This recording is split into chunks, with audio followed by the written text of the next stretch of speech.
Bismillahirrahmanirrahim. Assalamualaikum warahmatullahi wabarakatuh. Salam sejahtera dan bahagia untuk kita semua. Sahabat Salimah Tijaroh yang dirahmati Allah Subhanahu wa taala, marilah kita lanjutkan pembelajaran kita yang terkait dengan judul Jalan Tol Menggapai Kinerja melalui Ilmu Percepatan Kinerja Holistik. Ya, kita akan masuk ke episode yang kedua ini, yang melanjutkan apa yang sudah kita sampaikan di episode yang pertama. Teman-teman, kita lanjutkan dengan dalil prasangka baik kepada Allah dalam berdoa. Ini hadis Nabi yang diriwayatkan oleh Imam Bukhari dan Imam Muslim, ya. Jadi Allah Ta'ala berfirman, "Aku tergantung persangkaan hamba kepadaku. Aku bersamanya kalau dia mengingatku. Kalau dia mengingatku pada dirinya, maka aku mengingatnya pada diriku. Kalau dia mengingatku di keramaian, maka aku akan mengingatnya di keramaian yang lebih baik dari mereka. Kalau dia mendekat sejengkal, maka aku akan mendekat kepadanya sehasta. Kalau dia mendekat kepada diriku sehasta, maka aku akan mendekatinya sedepa. Kalau dia mendatangiku dengan berjalan, maka aku akan mendatanginya dengan berlari." Nah, ini hadis ini adalah sebenarnya adalah firman Allah, ya, yang sering disebut sebagai hadis qudsi, ya. Ini perkataan Allah, firman Allah yang disampaikan oleh Nabi kita Muhammad SAW. Artinya apa di sini? Bahwa kita diharapkan dalam berdoa itu berprasangka baik kepada Allah, karena Allah sudah menunjukkan tadi ini, ya, bahwa kalau kita manusia mendatangiku Allah dengan berjalan, maka Allah akan mendatanginya dengan berlari. Ini begitu tingginya, ya, respon, itu dikatakan respon Allah kepada orang-orang yang berdoa. Jadi kita harus berprasangka baik kepada Allah SWT dalam berdoa, yaitu pasti Allah akan mengabulkan doa kita. Itu yang perlu kita tanamkan pada diri kita. Jangan ada sedikit pun rasa ragu kepada Allah, tidak akan mengampuni, tidak akan mengabulkan doa kita. Yakinlah pasti Allah akan mengabulkan. Tadi sudah kita bahas sebelumnya, ya. Baik teman-teman, kita lanjutkan mengenai hukum takwa. Nah, takwa ini penting, ya, di dalam membangun kehidupan ini, termasuk dalam membangun teori dan ilmu percepatan kinerja ini. Apa artinya takwa? Takwa adalah terpeliharanya diri untuk tetap taat melaksanakan perintah Allah dan menjauhi segala larangannya. Jadi intinya takwa itu menjalankan perintah Allah dan menjauhi larangan-larangannya. Tentu saja semampu kita, ya, karena perintah dan larangan itu sangat banyak yang ada di dalam Al-Quran. Nah, maka kita sesuaikan dengan kemampuan kita, tapi jangan dengan cara meringan-ringankan. Kalau kita mampu, kita laksanakan, gitu, ya. Keinsafan diri yang diikuti dengan kepatuhan dan ketaatan dalam melaksanakan perintah Allah dan menjauhi segala larangan-larangannya. Kesalehan hidup, ya. Jadi ini intinya kita menjalankan perintah Allah dan meninggalkan larangannya. Ini penting, ya, untuk membangun suatu ilmu yang akan kita praktekkan dalam kehidupan. Nah, perintah takwa ini Allah sudah memerintahkan seperti dalam surat Ali Imran ayat 102, yang artinya, "Wahai orang-orang yang beriman, bertakwalah kepada Allah sebenar-benar takwa kepadanya, dan janganlah kamu mati kecuali dalam keadaan muslim, berserah diri." Nah, ini perintah Allah, ya, kita selalu dalam keadaan bertakwa. Kemudian di surat Ali Imran ayat 133 Allah memberitahukan hadiah bagi orang-orang yang bertakwa, ya, artinya, "Dan bersegeralah kamu kepada ampunan dari Tuhanmu dan kepada surga yang luasnya seluas langit dan bumi, yang disediakan untuk orang-orang yang bertakwa. Karena dalam pembahasan lain, di modul lain, kami sudah menjelaskan indikator-indikator orang bertakwa. Di antaranya adalah beriman pada Allah, kepada malaikat, ya, kemudian pada Rasul, pada kitab suci, kepada kehidupan akhirat. Nah, itulah ciri-ciri orang yang bertakwa. Di antaranya, ya, kemudian memaafkan kesalahan orang lain. Kemudian di surat At-Tolak ayat 2, ini Allah menjelaskan bahwa barang siapa yang bertakwa kepada Allah, niscaya dia Allah akan mengadakan baginya jalan keluar, yaitu jalan keluar dari permasalahan-permasalahan kehidupan. Itu sudah dijanjikan Allah. Kalau kita bertakwa, permasalahan apapun insya Allah ada jalan keluarnya. Karena Allah sudah berjanji, ya. Teman-teman, kita lanjutkan hak prerogatif Allah SWT. Hak prerogatif Allah SWT itu hak mutlaknya Allah terhadap hambanya, manusia terutama, ya. Hak prerogatif Allah SWT seperti dijelaskan dalam surat Ali Imran ayat 26 sampai 27, ya. Yang di sini artinya adalah, katakanlah ya Muhammad, ya, ini Rasul Nabi Muhammad SAW, itu Allah memerintahkan, wahai Tuhan pemilik kekuasaan, Engkau berikan kekuasaan kepada siapapun yang Engkau kehendaki, dan Engkau cabut kekuasaan dari siapapun yang Engkau kehendaki. Engkau muliakan siapapun yang Engkau kehendaki, dan Engkau hinakan siapapun yang Engkau kehendaki. Di tangan Engkaulah segala kebajikan.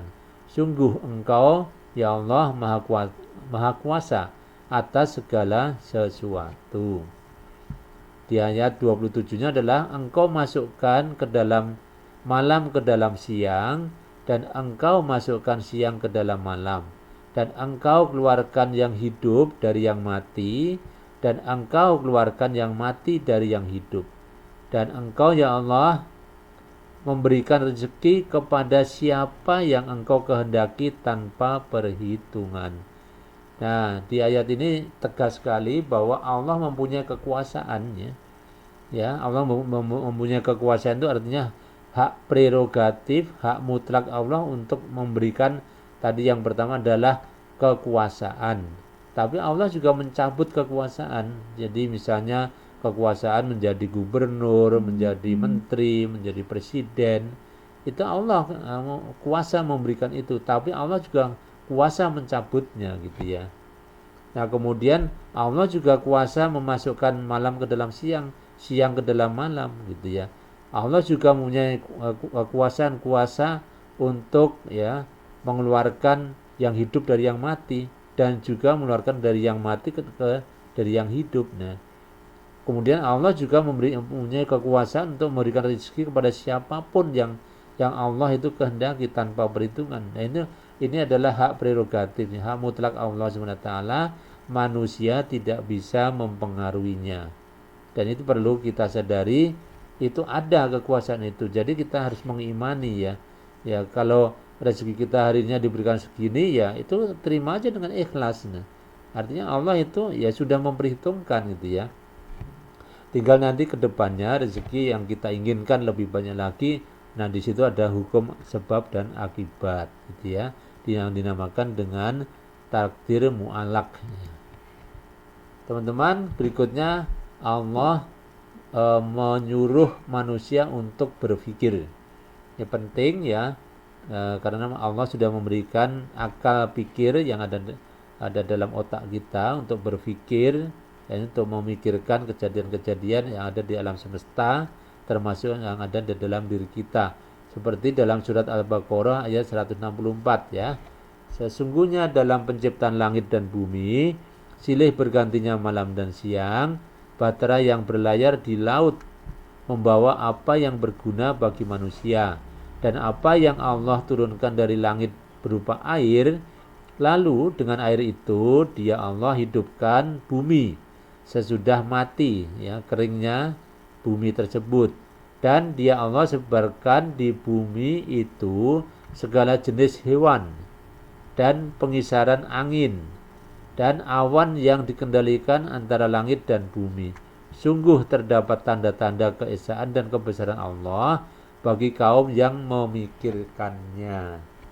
Nah, ini di akhir ayat ini Allah menegaskan, sungguh terdapat tanda-tanda kekuasaan, kebesaran, keesaan Allah bagi kaum yang memikirkannya. Jadi kalau kita memikirkan betul-betul ini Allah ini maha pencipta, maha menguasai, maha mengatur alam semesta ini, bahkan ya menurunkan air hujan untuk menumbuhkan tanaman, hewan bisa berternak, bisa berkembang biak dan sebagainya. Itu adalah bagian daripada kekuasaan Allah, dan ini kemudian Allah memberikan sinyal, yaitu bagi kaum yang memikirkannya. Jadi berpikir ya tentang penciptaan langit dan bumi. Baik teman-teman, kita lanjutkan sedikit ya. Sekarang hukum beramal. Nah, hukum beramal di surat Al-Isra ayat 7 ini memberikan landasan berpikir kita, sangat penting ya. Nanti ada hubungannya dengan hukum the law of attraction. Jika kamu berbuat baik, berarti kamu berbuat baik untuk dirimu sendiri. Dan jika kamu berbuat jahat, maka kerugian kejahatan itu juga untuk dirimu sendiri. Nah, ini sangat penting dipahami bahwa apapun yang kita perbuat itu hasilnya akan kembali kepada kita sendiri. Perbuatan baik akan kembali kita baik, perbuatan buruk juga akan kembali buruk kepada kita. Itu nanti terkait dengan hukum gravitasi ya, hukum the law of attraction. Apa yang kita lempar ke atas, maka lemparan itu akan kembali ke bumi. Itu seirama dengan surat Al-Isra ayat 7. Kemudian surat Al-Baqarah ayat 261 ini tentang usaha dan hasil ya. Perumpamaan orang yang menginfakkan hartanya di jalan Allah seperti sebutir biji yang menumbuhkan 7 tangkai. Pada setiap tangkai ada 100 biji. Allah melipat gandakan bagi siapa yang Dia kehendaki, dan Allah Maha Luas, Maha Mengetahui. Ini hukum menanam ya, hukum menanam 1 menjadi 7, setiap 1 menjadi 7 tangkai, setiap tangkai berisi 100 biji, maka 1 biji yang ditanam akan bisa menghasilkan sampai 700 kali. Ini maha kasih sayangnya Allah kepada manusia, bahwa siapa yang melakukan investasi di sini, menginfakkan hartanya di jalan Allah, itu akan dibalas sampai 700 kali. Dan itu pahalanya bisa tidak saja pahala di akhirat ya, tapi bisa juga pahala di dunia berupa rezeki yang bisa kita nikmati di dunia ini. Teman-teman, kemudian kita lihat perintah bekerja sama, kolaborasi. Ya, ini Allah juga sudah memerintahkan, dan tolong menolonglah kamu dalam mengerjakan kebajikan dan takwa, dan jangan tolong menolong dalam berbuat dosa dan permusuhan. Bertakwalah kepada Allah, sungguh Allah sangat berat siksanya. Ini perintah Allah untuk kerjasama dalam hal kebajikan, kebaikan, dan ketakwaan. Tapi tidak boleh tolong menolong dalam perbuatan dosa, kemaksiatan, permusuhan. Nah, ini sudah diberikan rambu-rambu oleh Allah SWT. Kalau mau kolaborasi kerjasama harus dalam hal kebajikan dan ketakwaan. Teman-teman, sekarang kita pindah ke positive law base. Yang pertama hukum gravitasi, yang kedua hukum tarik-menarik, the law of attraction, yang ketiga adalah hukum afirmasi di dalam psikologi. Nah, ini agak panjang, kita singkat saja ya. Hukum gravitasi bumi ini hukum gravitasi bumi mulanya ini diteliti oleh seorang ilmuwan yang dinamakan Isaac Newton ya. Dia itu adalah berkebangsaan Inggris. Beliau melakukan penelitian tentang hukum gravitasi ini. Nah, Newton melakukan penelitian tingkat lanjut sehingga pada akhir abad ke-17 dirinya kemudian mendapatkan suatu kesimpulan bahwa apel serta setiap benda yang jatuh disebabkan adanya gaya tarikan bumi atau gravitasi bumi. Nah, ini gravitasi bumi ini yang menyebabkan benda-benda itu menyatu dengan bumi ya. Nah, di sini diterangkan lebih lanjut bahwa gaya gravitasi bumi sendiri adalah gaya tarik bumi pada benda di atas permukaannya ke arah pusat bumi. Teori ini dikembangkan lebih jauh lagi bahwa setiap benda angkasa bisa saling tarik menarik. Teori ini bisa menjelaskan peristiwa mengapa bumi berputar mengelilingi matahari. Nah, kita akan ambil poinnya di sini adalah Newton berhasil menemukan teori gaya gravitasi Newton, di mana di dalamnya berisi penjelasan mengapa semua benda yang dilempar ke atas akan kembali jatuh ke tanah. Ini dikarenakan adanya gaya gravitasi yang terdapat di dalam bumi. Nah, ini penting kita catat di sini bahwa apa yang kita lemparkan di atas bumi ini akan kembali ke tanah. Nah, nanti kaitannya dengan hukum-hukum yang lain, yaitu tadi di Al-Isra ayat 7 ya. Jadi yang kita lakukan kebaikan itu, kebaikan akan kembali pada kita. Kejahatan juga akan kembali kepada kita. Sama di sini hukumnya. Kita melempar benda ke atas akan jatuh ke tanah. Itu maknanya hukumnya sama. Namanya itu selaras, inline gitu ya, dengan Al-Quran.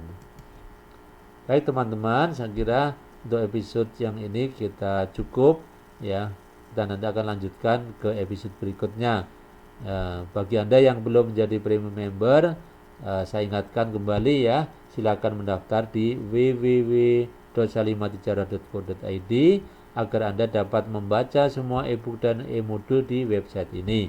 Kami sudah menyediakan lebih dari 200 judul, silakan dibaca, dipahami dan dipraktekkan dalam bisnis ataupun dalam karir Anda ya, di mana Anda berkarir.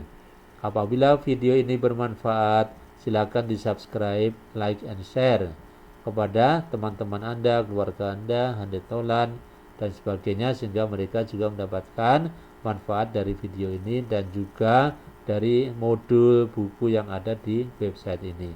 Terima kasih sudah mengikuti video ini. Wassalamualaikum warahmatullahi wabarakatuh.